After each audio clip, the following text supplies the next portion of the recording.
Ok, salutare băieți și bine v-am regăsit la un nou clip. Mă vedeți că, după voce că sunt supărat pentru că ieri dimineață mi-am pierdut contul de Brawl Stars. Acum vedeți că l-am pe ăsta, am de 716 trofee, l-am de aseară.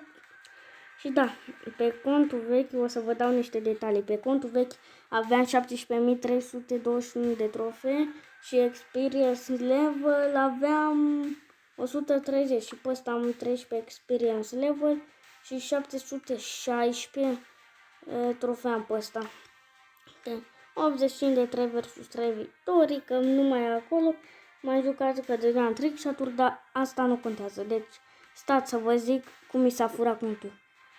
Alaltăieri seară, cum am mai zis, sau nu cred că am mai zis, nu mai știu, a intrat cineva pe contul meu. Și am zis, nu am zis, am stat acolo pe contul meu până a plecat. Am văzut că e în regulă și după cum am mai zis ieri dimineață, am văzut că scrie acolo account locked. Când am văzut aia, s-a dus tot.